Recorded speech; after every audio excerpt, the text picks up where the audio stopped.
Tu veux profondément réussir dans ton business, mais il y a une partie en toi qui n'est pas du tout prête à vivre ce que cette réussite représente pour elle. Donc, je pense que on sous-estime vraiment cette partie-là dans notre business. Parce qu'on va se dire, je veux plus de clients, j'aimerais faire 5K, 10K, 20K, 30K par mois, ou j'aimerais être beaucoup plus visible, avoir plus d'impact. J'aimerais vraiment, en gros, que mon business explose. Mais il y a une partie en toi qui voit ça comme quelque chose de plus contraignant. Elle voit automatiquement les red flags. Ça va être, oui, mais réussir, ça va être quoi?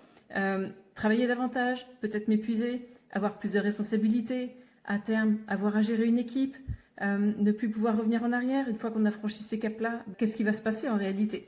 Et on a l'impression qu'en fait, on signe un petit peu notre point de non-retour.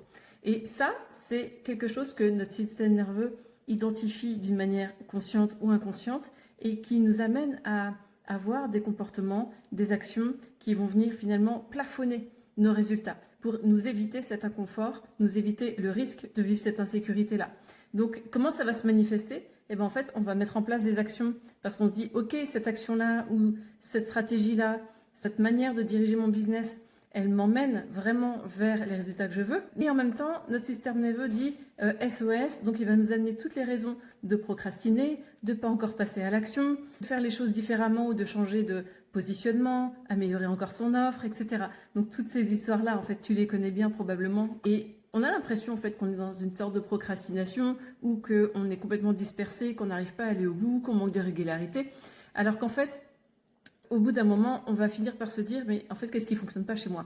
Est-ce que c'est vraiment fait pour moi? Et est-ce que j'ai un problème par rapport au business, par rapport à la vente, par rapport au développement? Alors qu'en fait, il n'y a rien véritablement à forcer.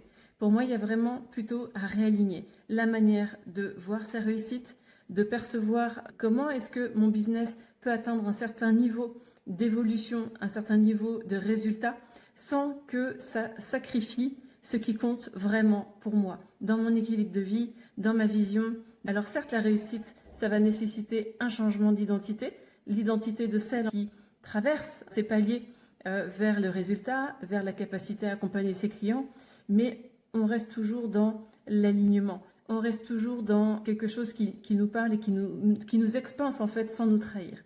Ça, c'est vraiment essentiel. Et cette partie-là, en fait, de construire ton business sans te renier, c'est vraiment ce qu'on fait dans Alma. En intégrant toutes les dimensions de l'entrepreneuriat, c'est-à-dire à la fois les dimensions identitaires, quelle est ton identité, quelle est ta vision, comment tu fonctionnes, toi personnellement, et également, quelle est ta stratégie qui sera la plus alignée pour connecter avec tes clients, pour vendre, pour délivrer ton offre. Et ça, c'est vraiment le fil rouge de tout mon accompagnement, de manière à ce qu'en fait, on intègre une place très importante à l'énergétique et à l'identité pour définir la stratégie la plus efficace pour toi, la plus alignée, la plus expansive et faire en sorte que ton business devienne à la fois léger, fluide pour toi et en même temps magnétique pour tes clients. Si ça te parle, si tu te sens appelé pour en savoir davantage, eh bien écoute, commente Alma et puis je serai ravie d'échanger avec toi.